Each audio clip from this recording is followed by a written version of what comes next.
Welcome back to another episode of The Funny Please, where you have the right to remain laughing. I'm your host, Ashley Ryan, and today I am here joined by comedian Brenner Thomas. Hi, welcome. Thanks for coming. It's great to be here. Thanks, Ashley. Yay. And I'm also joined here today by chemist Adam Rosenzweig. Wait, I'm also joined by chemist Adam Rosenzweig. Oh no, you just told me how to say it. How do we say it? Adam Rosenzweig. Okay, Rosenzweig. Adam W. Yeah, literally. That's good enough. Adam Yeah. R. Wait, did I spell it wrong or? The Z between the N and the W. Oh, I left the letters out. Yeah. Oh, whoopsies. You know, it probably corrected me or something, and Maybe. I don't know. I have an uncle who changed his last name because he was like, I'm not dealing with that. Okay, Rosenzweig. Rosenzweig. Okay, cool. Love it. Anyway, today we're going to talk about the big news of the weekend. Joe Biden finally tripped and fell out of the race, and now Kamala's in. What do we think about the news? Were you guys surprised? I was relieved. Relieved?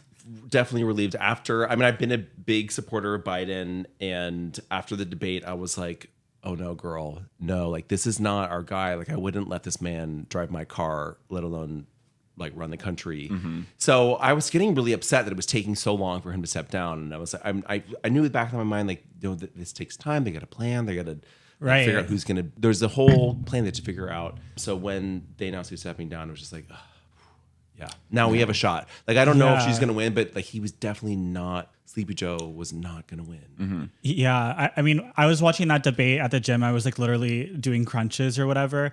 And I had it on and I just remember being like so shocked. I was like, what is happening?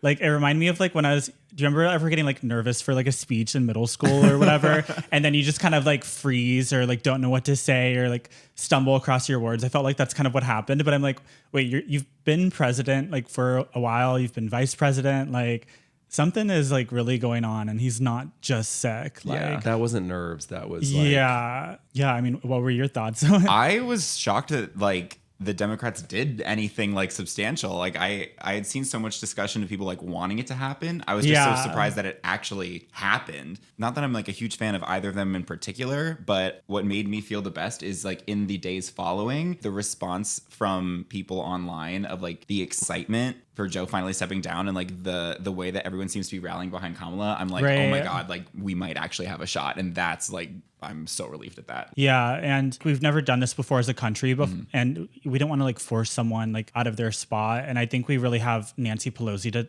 thank for this. I think she's the one who made it happen. She kind of like turning the screws. Purposely like set the precedent with herself, and she like kind of talked him into because he said publicly he like wasn't going to do it. Yeah, exactly. And then like they interviewed her, and they're like, oh, like he's still figuring it out right now. And they're like, wait, what do you mean by that? There's nothing to figure out. Yeah. And also just like let people retire. Like, why is it that the regular working folk, we retire at 65, but politicians stay in it forever? I'm like, go live your life. Baby, I wish people were asking me to retire. Yeah, I right? wish, you know. I know. Like, I don't want to be working when I'm 81. No.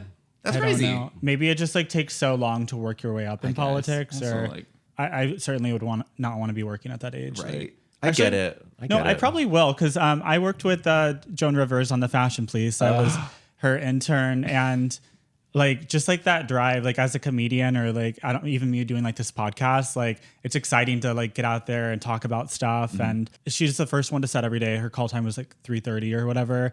She'd start hair and makeup, and then I would get there at like 4:30, and she would be like awake and like cracking jokes like that early in the morning before she even had her coffee. And I think like maybe when you're that age, you just like really understand yourself and your purpose and what you want to do. And yeah, you don't want to sit at home if you're one of those people that like to chase. So, maybe that's what Biden was doing, but well, you're the chemist. Do you know anything about what he might be going through, whether it's like Alzheimer's or just like slowly, taking the keys from the grandpa? I mean, I think it's a little bit of the taking the keys from the grandpa. Like, I like if I remember correctly, it's like Alzheimer's is genetic and not everybody will get Alzheimer's, but everybody will get dementia in the sense that like our bodies deteriorate over time, as do our brains to a certain extent. So even though I'm sure that he's like sharp, like sharper than maybe your average 81-year-old, right? It's a lot of pressure to be like leader of the free world at that age. Like, I agree. I think even if like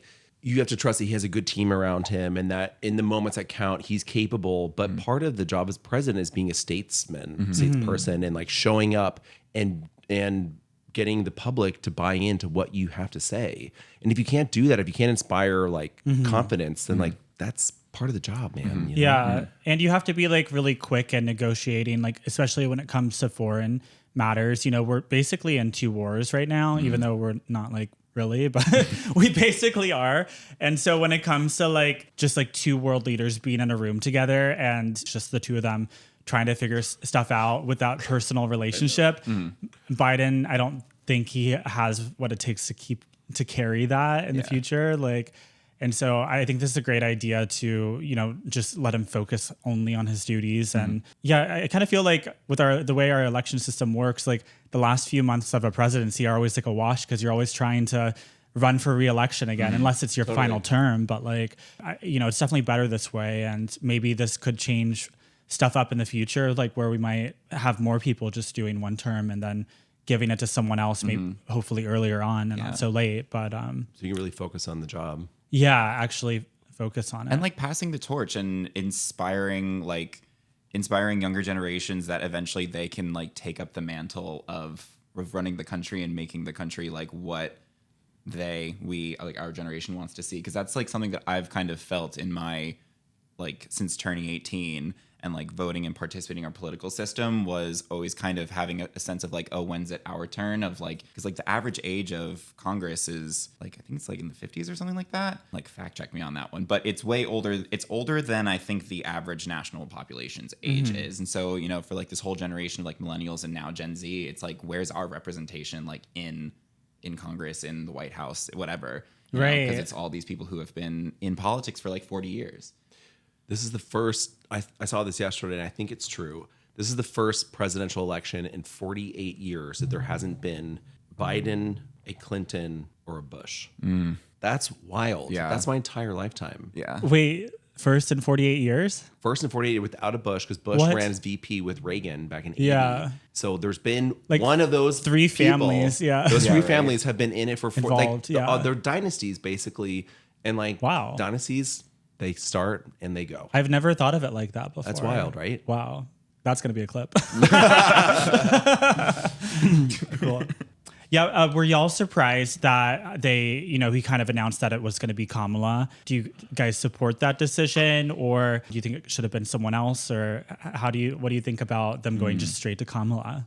I think it makes sense because with it being Kamala, they get to preserve the administration that was behind them. And that was what I was always keeping my mind on, was like, you know, you're not just voting for a president, you're voting for an administration. And the administration has done like positive things over the last 4 years. I still have mixed feelings over the fact that we never really had a proper Democratic primary. Like I follow Marianne Williamson on Twitter a lot, and I like definitely resonate with a lot of her ideas. And one thing that she says a lot is that she felt very edged out as a candidate because like this has been an atypical year and they didn't have like a full DNC like convention. Convention. And so we're still in that atypical kind of format, but it makes sense. And like I said, like the amount of excitement that I've seen from people like getting behind Kamala, I'm like, okay, this seems like it was a good move so far. Like it's exciting the base, it's getting people revved up, which is good because we were totally lacking that before. Totally.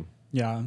I feel so conflicted about this question. I've thought about it a lot. I mean, I think history will tell. Like if Kamala wins, they're like, this is the right choice. If she doesn't, they'll look at should Biden have stepped down earlier so there could have been a proper primary? Is she the best candidate? I don't know because I don't know the other people that well that would have been alternatives, Gavin Newsom and all these other governors that they're putting forth. I don't know them. I think she has the opportunity to come and reintroduce herself to the American public.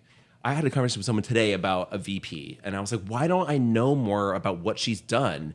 And my friend was like, Brenner, no one knows what a VP does. That's not the job. Like, and I was like, the only reason I think I know what a VP does is because I watch Veep.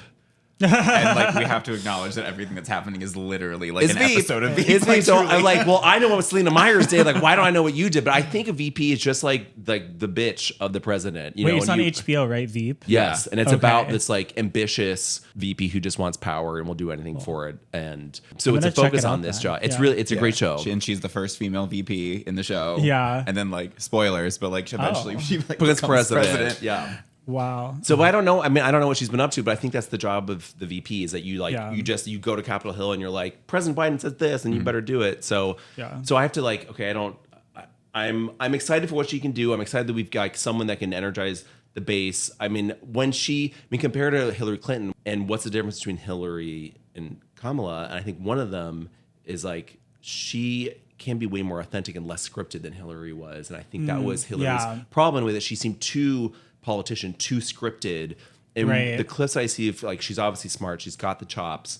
Like, can she connect with people in a way that Hillary didn't? And maybe that's the X factor. I don't know. Right. Yeah. No. When I first heard the news about Kamala, I was a little nervous at first because I questioned whether or not she had the ability to win. You know, I was like, are people still going to vote for a woman? And then I like thought about it and I was like, wait, Hillary actually won by like 2.8 million, like the popular vote. So yes, like women can still win and everything. Like, I don't know anything really bad about her. Like with Hillary, they kind of like dug up emails, which I don't think anyone actually cared about how someone like sent their emails or what server they used. They somehow turned that into an issue and made people want to care about that and just keep bringing it up. It was like a non-issue that they made into something. And so I wonder what that might be for Kamala. Yeah. If there's like any like dirt under the rug that they can just, you know, bring out, or skeletons. You know, maybe like she like sent a unofficial DM from like the official White House account on like Insta or Twitter. I don't know. Dig up her Finsta. Yeah. Or like Elon Musk is gonna like reveal her like history of her Twitter account, like what she looked at if she went to any of those weird pages that we all kind of follow. Yeah. You know, they're like, oh, why was she viewing so and so's? Yeah. I mean, I would. Anyone looked at my browser just from today, I'd be like, not qualified for president, which is fine because that's not a job that I would ever want. But yeah, I'm excited for her. I think the most exciting part about the news for me is that I think, well, for everybody, is that everyone was like so much dreading having a repeat election of the same candidates over again. And I think that was the worst part. So just to hear the big switch up that like that's no longer happening and there's something new, I think it's exciting for everybody, not just Democrats. And yeah, I think it's going to really change everything up. And I thought we were going to lose for sure. And now she definitely gives us a chance. So yeah, it felt like, I don't know. I mean, not to get emo, but it felt like democracy at work. I don't know if she's going to win. I don't know if it was the right decision. But in that moment, I was like, oh, this is how democracy is supposed to work. And it's like the machinery is working to do the best for the party for chances. Yeah.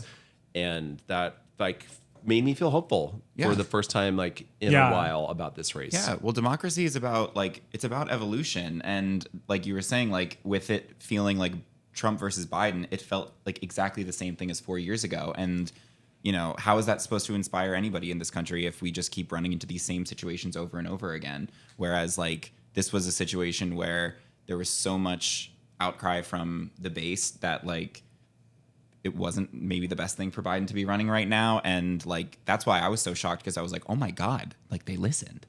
Right. Like, yeah. they listened to what people were saying. Maybe it was already a plan that was in the works and it had nothing to do with the public opinion at all. But they had to. I don't think any young person like under 25 was going to vote for Biden, to be quite honest. Like I was with someone last night and I was like, oh, like, yeah, are you going to vote for her? Like, because she's a woman and everything. And he's like, I'm not voting for anyone because my vote doesn't count in New York. And I'm like, well, that's not a good way to think of it, because like the popular vote still is a thing. Like, you've seen how much like our country has changed, or even just with, you know, Biden stepping down, that could change in the future if the popular vote is so much of a difference that they're like, wait, like 10, 15 million. I don't know if that would ever happen, but like, you know, they might push to maybe change things in the future like that. And also, I agree with your friend that maybe like on the federal level, like another blue vote in like New York does matter, but federal elections matter, and you should always vote in every election down the ballot. That part.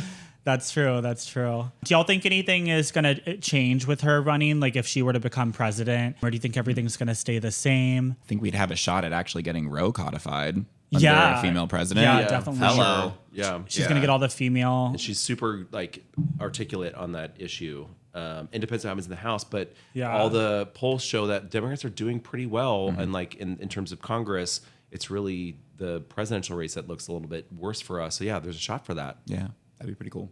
Yeah. Although I still think there might be some falling down the stairs or whatever. This time will just be because of heels. And honestly, Still going to be tripping the president. that'd be kind of cunty. Yeah. It'll be fierce and not embarrassing. Yeah, exactly. Yeah. It's like, oh, red bottoms got you, girl. Yeah.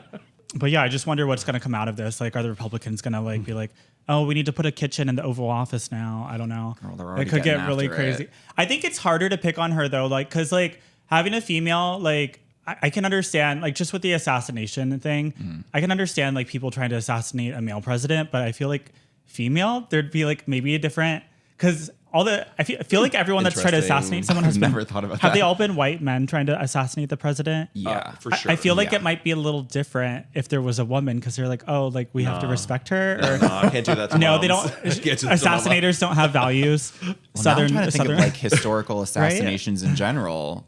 I mean, I'm not a history buff, but I can't think of any women who were assassinated. I'm sure there exist, but Yeah, well, escapes me. I can confidently say that no female president has ever been maybe like assassinated. in Europe, like the Queen, or Maybe. has she ever? I don't know. Yeah. I'm Catherine the from Great. Texas. They didn't teach us this shit. Yeah, Oh yeah, except- Mary and Elizabeth. I mean, they like, but that was like girl on girl shit. And you know? like, you know, yeah, the French with the they love the guillotine. Guillotine. Yeah. Oh, awesome. I love the French adage of like we use a guillotine because we don't miss. And then have y'all heard any interesting opinions from like estranged family members, or I don't know, like I feel like all LGBT people have like some mixed family members. I mean, I'm from a family of Trumpers with the exception of my mom, but my sister and her family are Trumpers, and I just saw them last week, and they were like, "What are we gonna do about the Democratic Party?" I was like, "What are we gonna do? Like we?" Like we are in the same. Leave me out of this. I stopped talking politics. Like wait, so what 10 did they years mean ago. by that? Meaning like the Democratic Party needs to get their shit together so there's a viable candidate against Trump. They've changed their opinion about Trump. They want a viable alternate. Oh, to- 'cause Oh, interesting. Yes. Yeah, so they might switch, and so was that after the Kamala news or before? it was there during the assassination, but before Kamala. So there were Republicans that are wanting anyone besides Trump, alternate. possibly Yes. if there's a good one. Which and they're from Texas, so like Yeah. I mean, if there's two of them, there's 2 million of them, right? well, Texas has been changing a lot recently with the abortion thing. So I think a lot of women, that maybe never swung before might swing, and also they banned porn. Did you guys hear about Yes. that?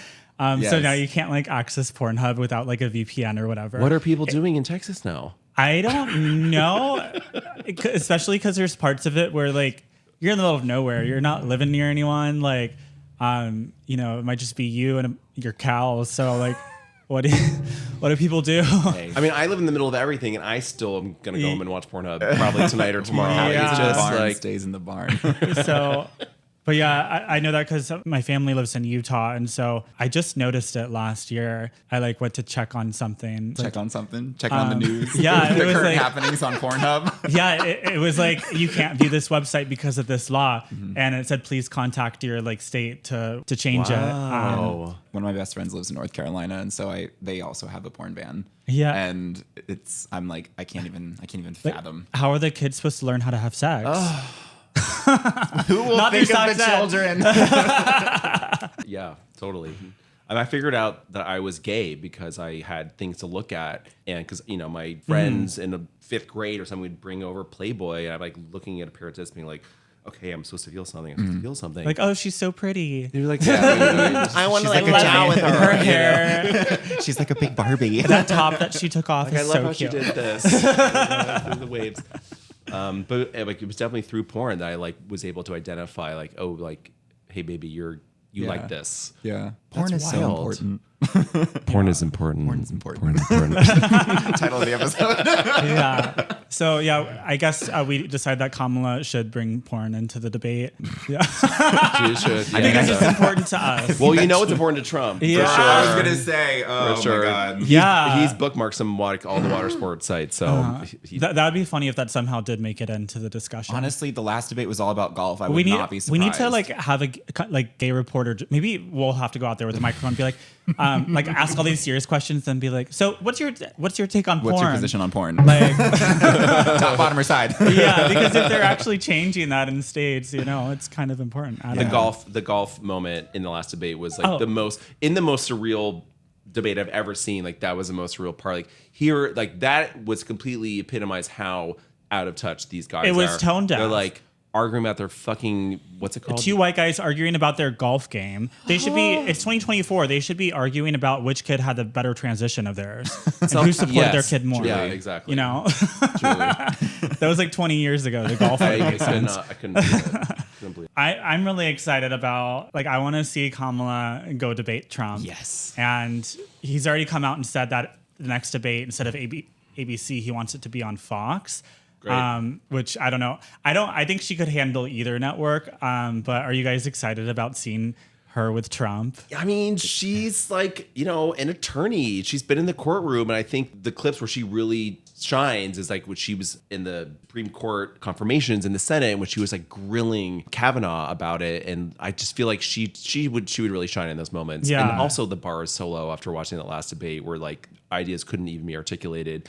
I think this debate is sort of about her, but really about not Trump. So she can bring that home, and like I think she can smoke him, and also she can bait him to say some really terrible things about her. And I think there is this standard about like what you can say to a man, what you can say to a woman, right? That could really influence. Well, because he said crooked Hillary. Like, what do you think? Has he said anything about her yet, or? I don't know, but give it time. I mean, the misogynoir is already like coming out on the Republican side, but at least. Is it bad to say that because of everything that happened with having a really serious female candidate in Hillary, that like we kind of maybe as a nation know a little bit more what to expect this time of running a woman again? Mm-hmm. Like we know how immediately shitty like the Republicans are going to be about it. I think the most important thing is not to wear an all-white victory suit to the last debate, because we thought we had it in the bag, jumping the gun with that pantsuit, but nope. I think that's where we lost it. Yeah, I definitely think that she's a better. People were like, "Oh, we don't need to vote. She already won," and then they didn't. That was one of the worst nights of my life, 2016, watching or 15, whatever that was, like 16, watching the results come in, and totally assured that this was in the bag, and then it wasn't, and just being so. So deflated. So I have total hope for Kamala. I think she's amazing. I think there's just a lot of open road for her and a lot of excitement. The new cycle is hers if she wants it. So mama, go for it. Also the optics of now like the prosecutor versus the criminal of sort of the trope of what the selection is. I'm like, that's good writing. Yeah, that's good TV. I feel like I'd be pretty nervous if I were Trump. Yeah, fucking better be. Yeah, if he has like the ability to feel nerves, he should. Yeah. But cool. Well, we're to that point in the podcast. So in every podcast, we decide whether or not we think the topic is funny. What do we think? What are your final thoughts? Is Biden dropping out and Kamala stepping up funny? Is that what we needed? I don't know. What do you think? I think it's just like worth talking about because there has not been a moment like this in American history or presidential history. And I mean, it's always kind of funny. Mm-hmm. Yeah. I think that her iconic laugh kind of says it all. And that's the funny that I'm going to lead with is just her awesome laugh. Yeah. I also think it's funny. Just the memes that came out the first day or like the first hour, I saw one that was like, did someone say black job? With Kamala jumping forward.